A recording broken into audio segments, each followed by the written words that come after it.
नरेंद्र दामोदर दास मोदी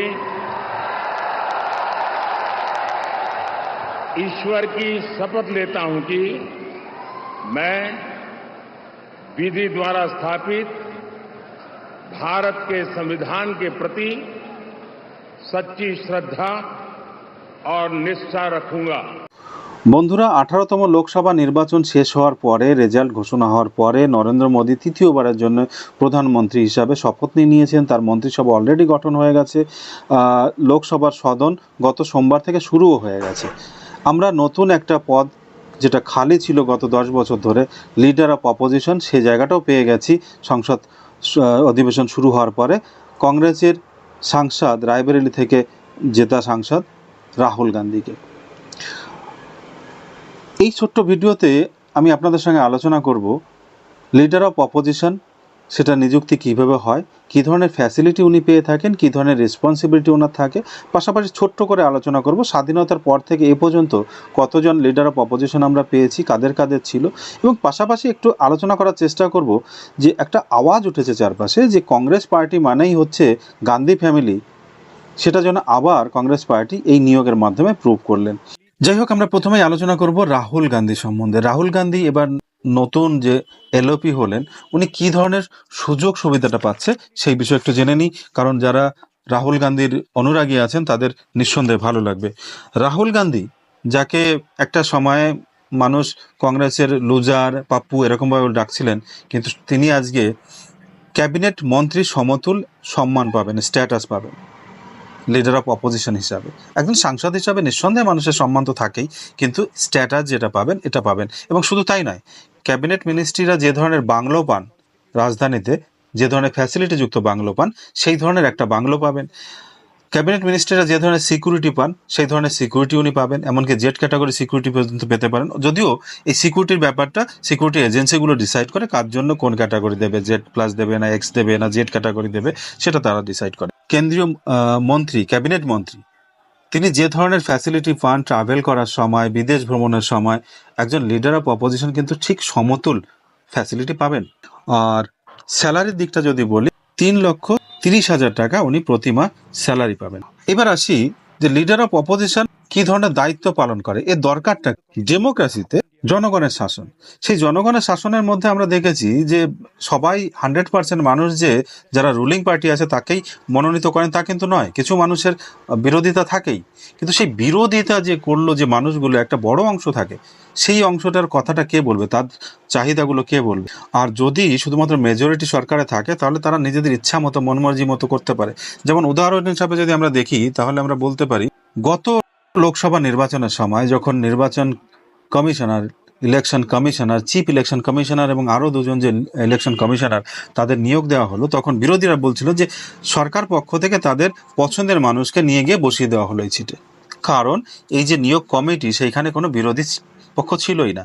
নিয়ম হচ্ছে এই ধরনের নির্বাচন যখন হয়, সেটা সিবিআই ডিরেক্টরের হতে পারে, ইডি বা এনফোর্সমেন্ট ডিরেক্টরের হতে পারে, এদের যে বড় বড় নির্বাচনগুলো হয়, অর্থাৎ ডিরেক্টর এদের যখন অ্যাপয়েন্টমেন্ট হয়, তখন যে কমিটি তৈরি হয় তার মধ্যে প্রধানমন্ত্রী একজন মেম্বার থাকেন, ক্যাবিনেট মিনিস্ট্রিদের মধ্যে থেকে একজন থাকেন, এবং এই অপোজিশন, লিডার অফ অপোজিশন, ইনিও কিন্তু একজন মেম্বার থাকেন। কিন্তু গত 10 বছরে ছিল না, গত নির্বাচনের সময় ছিল না, ফলে সঙ্গত কারণে প্রশ্নটা উঠেছিল এবং বিরোধীদের জায়গাটা ছিল। কিন্তু সরকারের জন্য বলারও জায়গা ছিল, তোমাদের তো বাবা 10% সিটই তোমরা নিয়ে আসতে পারো, আমরা কি করতে পারি। তো এই যে একটা বিপুল সুযোগ সুবিধা শাসক দল ভোগ করেছে, এই আগামী 5 বছরে যে নরেন্দ্র মোদী সেই সুযোগগুলো ভোগ করতে পারবেন না, এটা কিন্তু নিশ্চিত হয়ে গেছে এই মধ্যে থেকে। অর্থাৎ বিরোধীদের একটা চাপ এবার থাকছে। সরকার পড়ে যাবে সে কথা আমি বলছি না, কিন্তু এই লিডার অপোজিশনের গুরুত্ব অত্যন্ত। সিবিআই তার যে ডিরেক্টর, তার নিয়োগের জন্য আমি কেবলই বললাম, এনফোর্সমেন্ট ডিরেক্টর তার কথাও বললাম, নির্বাচন কমিশনের কথা বললাম। শুধু এইখানেই শেষ নয়, ন্যাশনাল হিউম্যান রাইট যে কমিশন, তার যে সদস্যদের নিয়োগ, সেইখানেও কিন্তু একজন মেম্বার হয়ে দাঁড়াবেন রাহুল গান্ধী, একজন লিডার অফ অপোজিশন হিসাবে।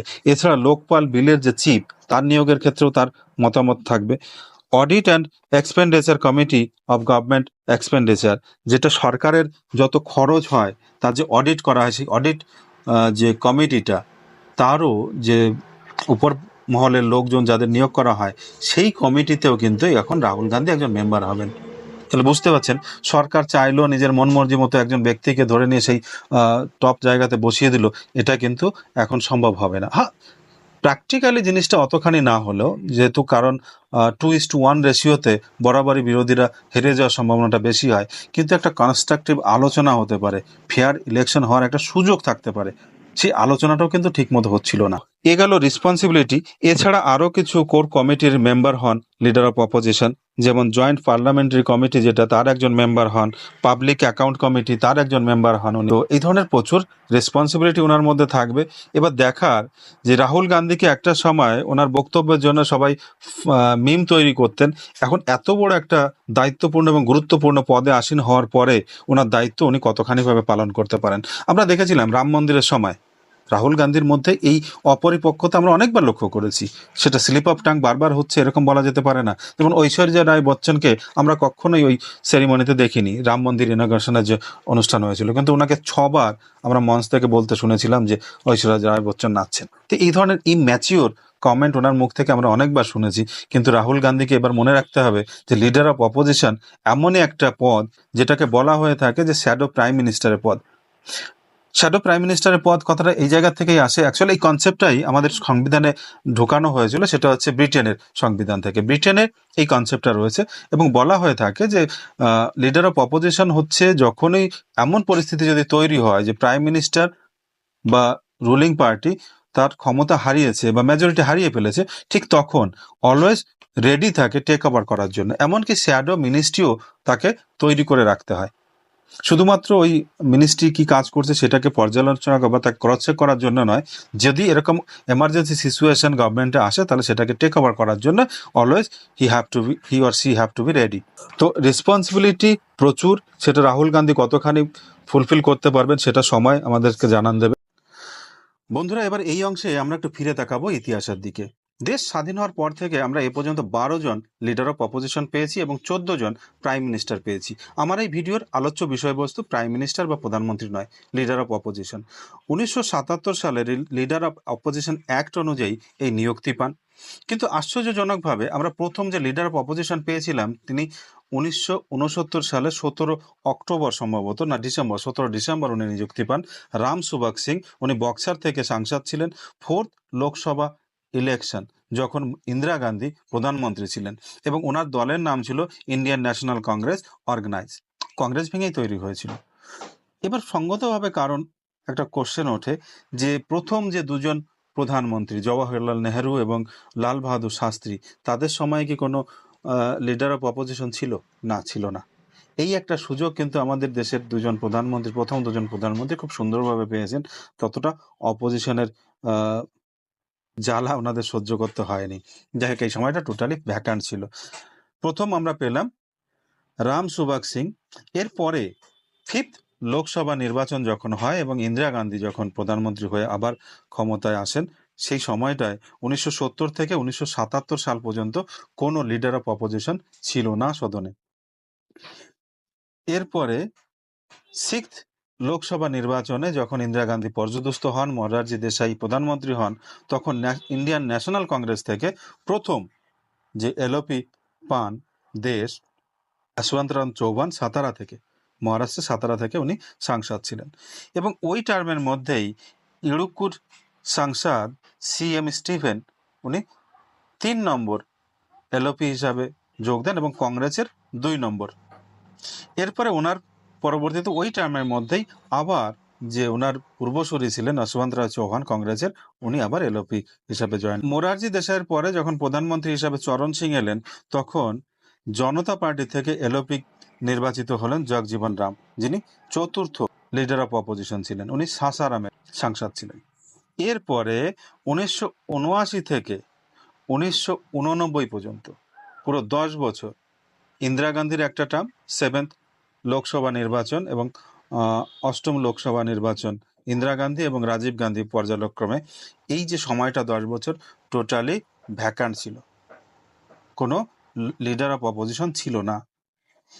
এর পরবর্তী সময়ে 9ম যে লোকসভা নির্বাচন হয় সেখানে ভিপি সিং প্রধানমন্ত্রী হয়ে আসেন দেশের জন্য।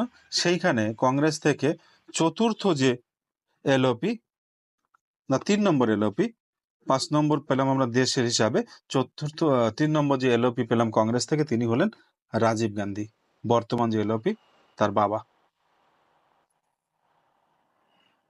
ভিপি সিং এর পরে চন্দ্রশেখর আজাদ, সরকার পড়ে গেল আর কি ভিপি সিং এর, চন্দ্রশেখর আজাদ প্রধানমন্ত্রী হলেন, আর সেই সময় এল কে আডবাণী লিডার অফ অপোজিশন হলেন।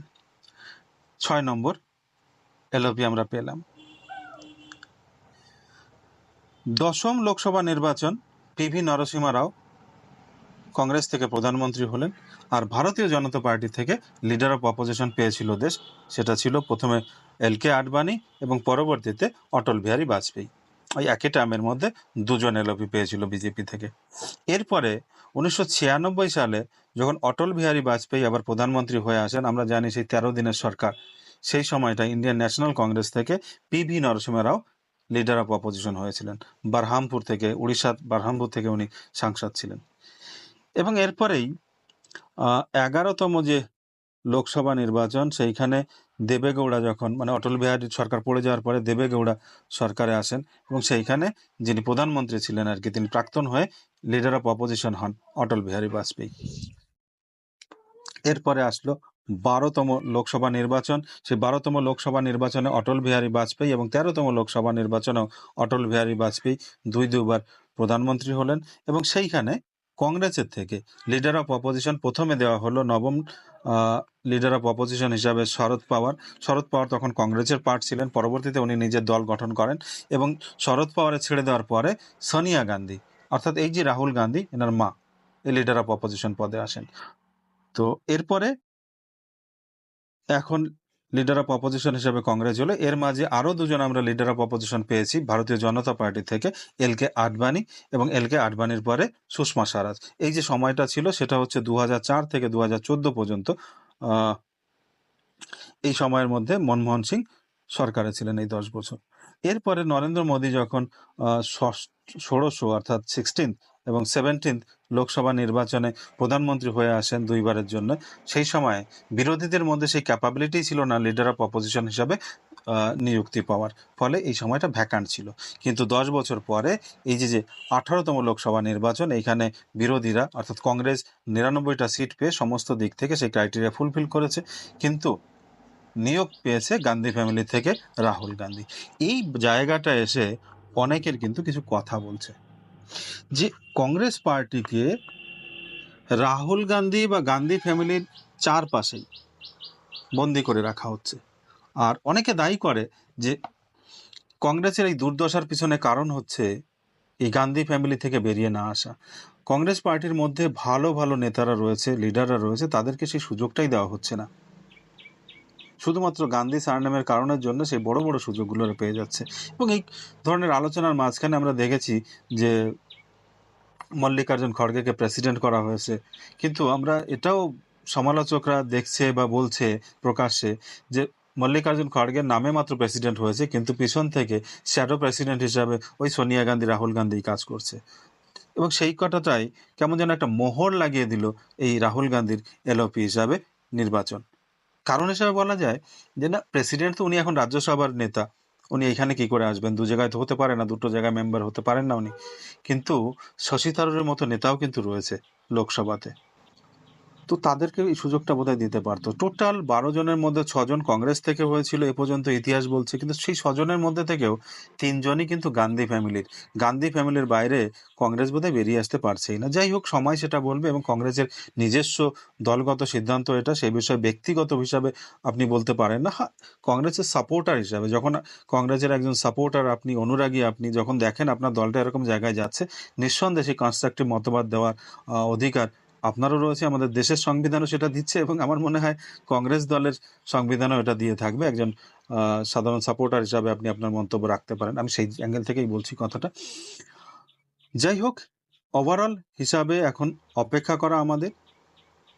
একজন সাধারণ নাগরিক হিসাবে আমি প্রত্যাশা করব রাহুল গান্ধী যে দায়িত্বটা পেয়েছে সেটা যেন সম্পূর্ণভাবে নিষ্ঠার সঙ্গে পালন করে, কারণ ডেমোক্রেসিতে বিরোধীদের একটা ভালো জায়গা রয়েছে।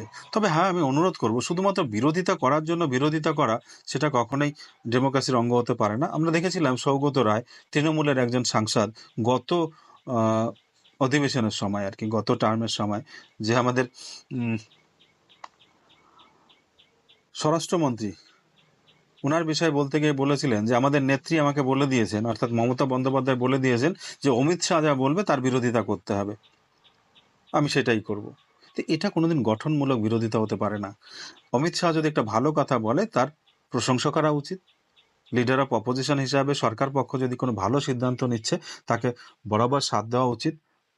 আর যদি সরকার আপনার মনমর্জি করছে যেটা সাধারণের জন্য ভালো দিক আনবে না, নিঃসন্দেহে তার বিরোধিতা করা উচিত। কিন্তু ব্যক্তি স্বার্থ দেখতে গিয়ে, শুধুমাত্র পার্টির স্বার্থ দেখতে গিয়ে সরকারের ভালো নীতিগুলো, ভালো কাজগুলোর ক্রিটিসাইজ করা বা বিরোধিতা করা, সংসদে বিল না পাস করতে দেওয়া, আলোচনায় অংশগ্রহণ করতে না দেওয়া, সংসদ দেশের মানুষের আওয়াজ হয়ে উঠুক, বিরোধী দলের আওয়াজ হয়ে উঠুক আপনার মুখ, ভালো দিকগুলো অবশ্যই তুলে ধরেন, ক্রিটিসাইজ অবশ্যই করেন, কিন্তু সরকারের সঙ্গে পাশাপাশি প্যারালালি অংশ নেওয়াটাও আপনার দায়িত্ব। যদি এই 10 বছর বিরোধী দল ও নেতা হিসাবে কাজ কতটা করেছেন সেটা আমরা দেখতে পেয়েছি, কিন্তু এই এলওপি, লিডার অফ অপোজিশন, যে গুরু দায়িত্ব আপনি পেলেন সেটাকে সুষ্ঠুভাবে পালন করবেন একজন সাধারণ নাগরিক হিসাবে, এই আশাটুকু আমি নিঃসন্দেহ করব। যাই হোক বন্ধুরা, ভিডিওটা আপনাদের কেমন লাগলো অবশ্যই লিখে জানাবেন কমেন্টসে, এবং সেই সঙ্গে Rahul Gandhi leader of opposition হিসেবে কতটুকু পারফেক্ট সে বিষয়ে আপনাদের মতামতটা জানাবেন। আর আমার যেটা মনে হলো, লিডার অফ অপোজিশন সংসদীয় গণতন্ত্রে একান্তভাবে জরুরি। আপনাদের যেটা মনে হয় সেটা অবশ্যই কমেন্ট বক্সে লিখে জানাবেন। দেখা হবে পরবর্তীতে অন্য কোনো ভিডিওতে। ততক্ষণ পর্যন্ত সুস্থ থাকবেন, ভালো থাকবেন। যদি চ্যানেল ভালো লেগে থাকে অবশ্যই সাবস্ক্রাইব করে দেবেন এবং বন্ধুদের সঙ্গে শেয়ার করে দেবেন, তারাও যাতে এই বিষয়টা সম্বন্ধে বেশি বেশি জানতে পারে। নোটিফিকেশন বাটনটাকে যদি দাবিয়ে রাখেন, আমি যখনই কোনো ভিডিও আপলোড করছি আপনাদের কাছে তাড়াতাড়ি পৌঁছে যাবে একদম প্রথমে। তার জন্য নোটিফিকেশন আইকনটিও দাবিয়ে দিতে ভুলবেন না। নমস্কার, দেখা হচ্ছে পরবর্তী কোনো ভিডিওতে।